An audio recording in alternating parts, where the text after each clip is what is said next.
Welcome to Mortgage Lending Mastery, the world's longest running podcast in the mortgage industry. I'm your host, Lady Jen Du Plessis, with over 4 decades of mortgage, real estate, and financial services experience, providing the knowledge you need to advance your mortgage practice quickly and efficiently.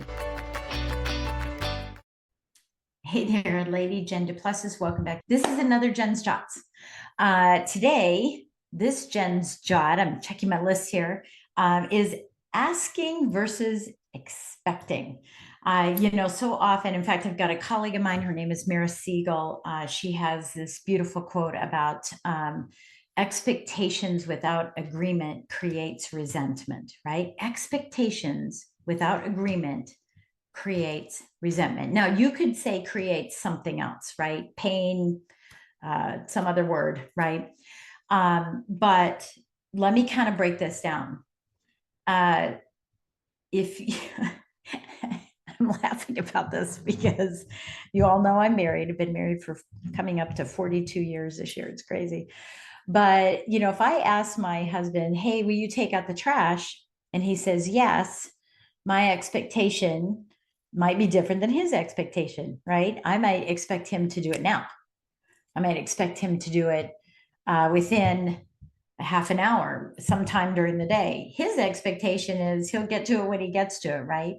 And so expectation without agreement can create friction, can create resentment, right? So it happens in business as well.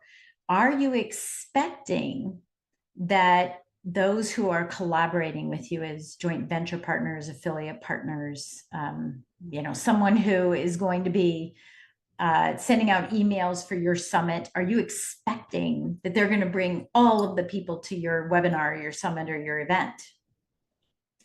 Are you expecting that your employees are going to accomplish a task that you've asked them to accomplish in the way that you want it accomplished?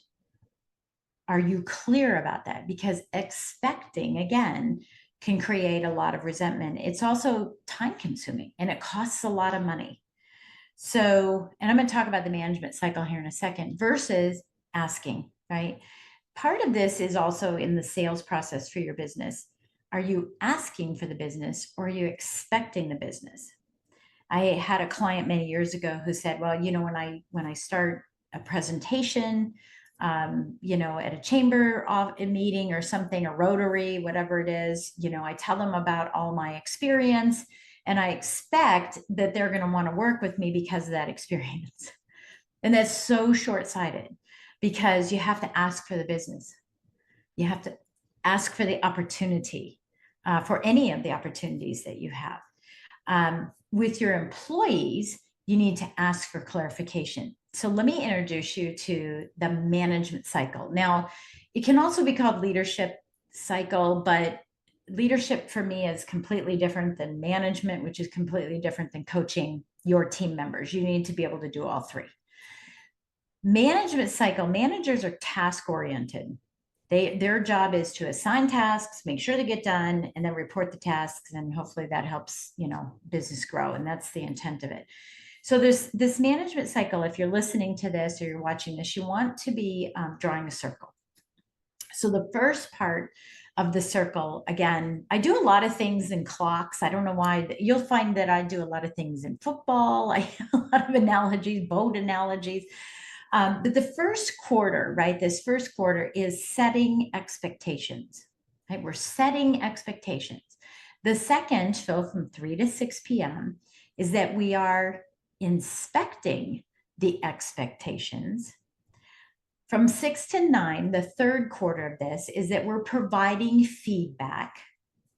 And then the last quarter from 9 to midnight or 9 to noon is that we are resetting expectations. Okay, so we've got our management cycle here. So we're setting expectations, we are inspecting those expectations, we are providing feedback, and then we are resetting expectations. So let me break this down like a family. Okay, so we are and again, this goes to this expectation. It goes back to my husband with taking out the trash, right? I'm going to use kids as an example. My kids are all grown, but I remember when they were teenagers, I say, clean your room. That's setting an expectation. I'd walk by, this is inspecting, right? I'd walk by and the room wasn't clean. That's number two. So I inspected it. Number three is I provided feedback. Well, my feedback in that case was your room isn't clean, start yelling and screaming or whatever. And then I get to resetting and say, I want your room done now. And that's typically what a parent does. Hey, clean your room. Hey, your room's still not clean. I told you to clean your room. And now I want your room clean done now. Right.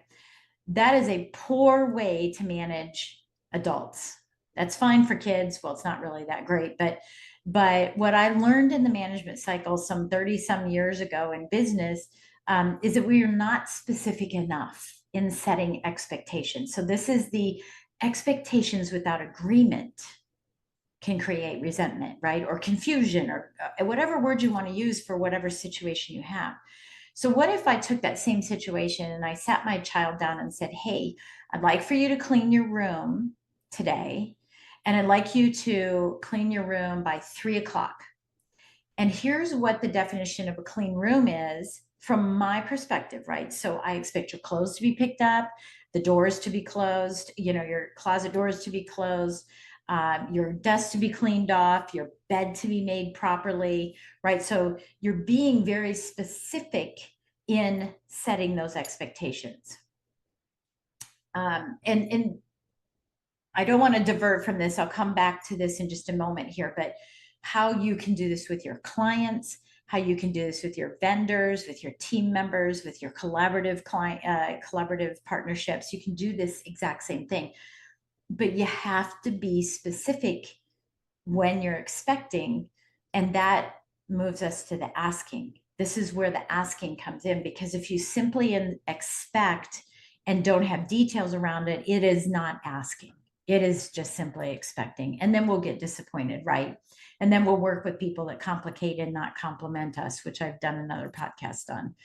So if I sit my child down and I say, okay, and then I say, are there any questions about this? So at 3 o'clock, you can get it done by 3. Good. Agreement. And you agree that you'll make your bed, and you'll agree you'll do this, that, and the other. So we have agreement of these expectations so that we can avoid any resentment, right?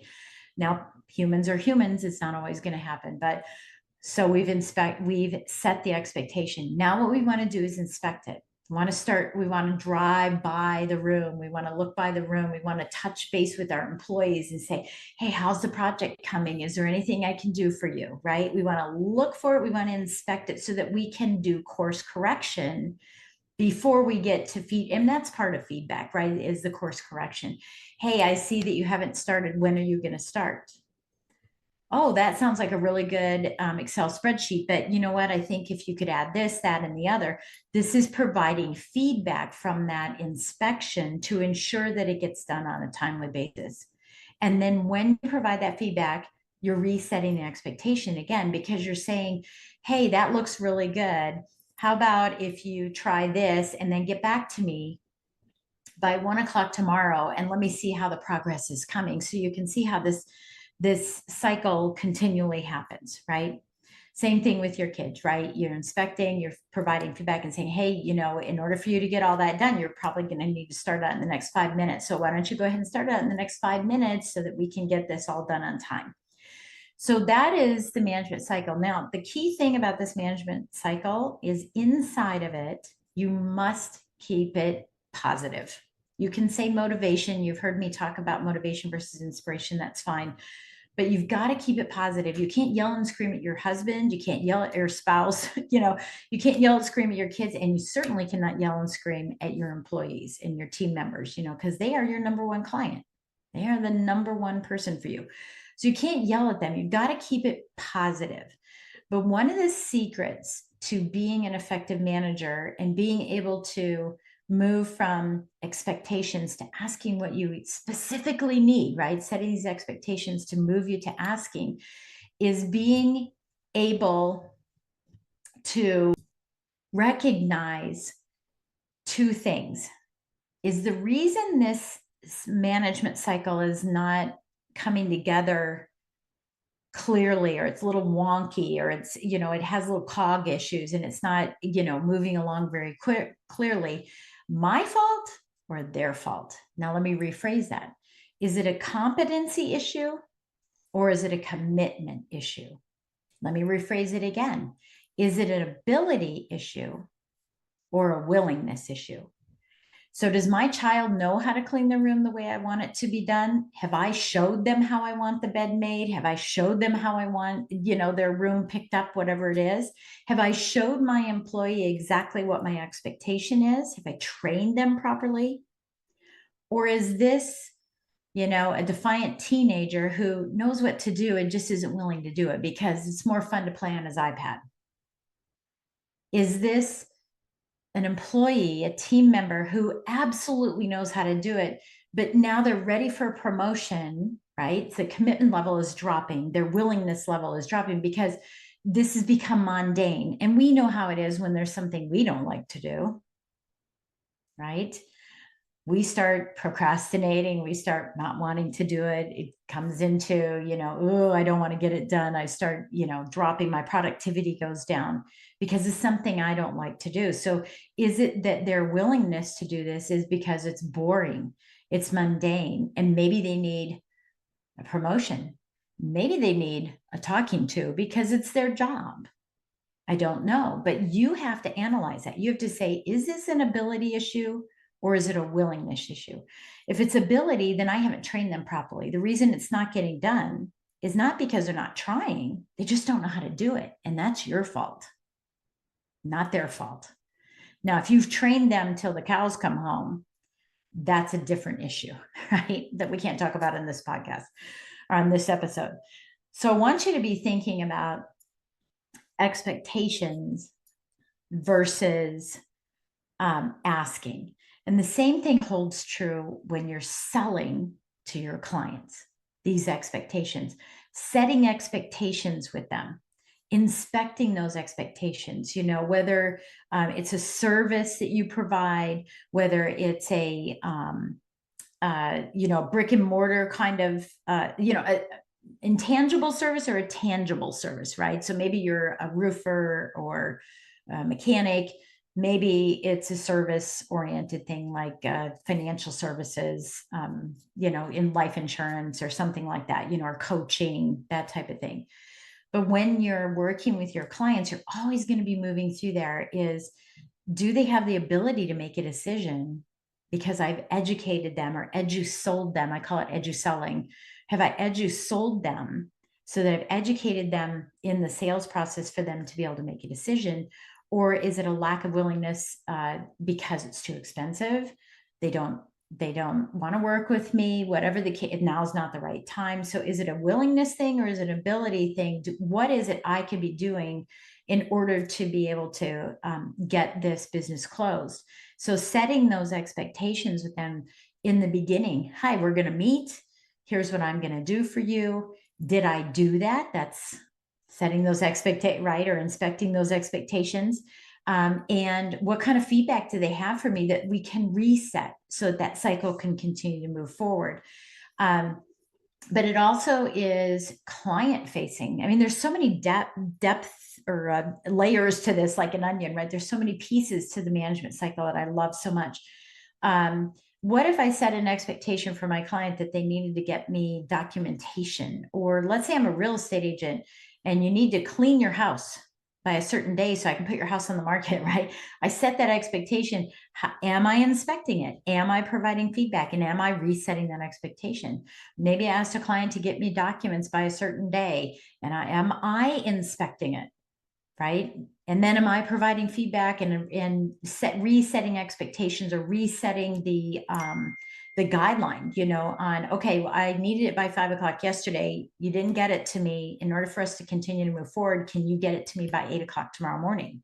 Now you're resetting that expectation. Here's where managers fail so much. One, there's several places. One, the expectation is too loosey-goosey. It's too high up, high level. It's not detailed enough. Number two, they do not inspect. I find this more often than anything is set it and forget it. I told them they had to do it.